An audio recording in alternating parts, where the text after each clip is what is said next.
आज अक्षय तृतीया 3:30 मुहूर्तांपैकी एक असलेला मुहूर्त या दिवशी गोडाधोडाचा स्वयंपाक सर्वत्र केला जातो। अशातच पुण्यनगरीचं आराध्य दैवत असलेलं श्रीमंत दगडूशेठ हलवाई गणपती बाप्पाला 11,000 आंब्यांचा महाभोग दाखवण्यात आला। दरवर्षी अक्षय तृतीयेला आंब्याचा महानैवेद्य दाखवला जातो।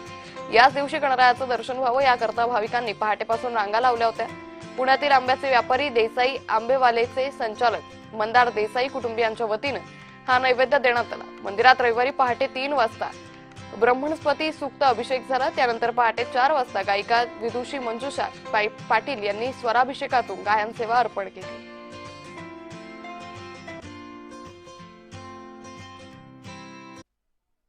बाप्पांना 11,000 आंब्यांची आरास आणि महानैवेद्य हा श्री मंदार देसाई आंबेवाले यांच्या कुटुंबियांकडून समर्पित करण्यात आलेला आहे। त्याचप्रमाणे बाप्पांच्या मंदिरामध्ये गणेशात आणि आजचा सर्वात विशेष असा सोहळा बाप्पांचा विवाह सोहळा देवी शारदेबरोबर हा 12:45 मंदिरामध्ये संपन्न होणार आहे।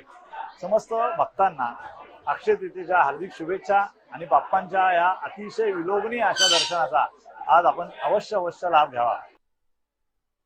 आज ही बंदिश त्यांच्या चरणापाशी आज वाहिलेली आहे आणि ती झाली अचानक। केवढी ती एनर्जी, केवढी ती पॉवर आणि अक्षरशः मी अशीच माझी सेवा होत राहो बाप्पाच्या चरणी, कारण त्यांच्या कृपेने माझा आवाज आहे, गळा आहे आणि बुद्धी पण आहे। तर अशीच बुद्धी आणि हा गळा बाप्पाच्या नावामध्ये सतत कार्यमग्न राहो अशी मी बाप्पाच्या चरणी प्रार्थना करीन।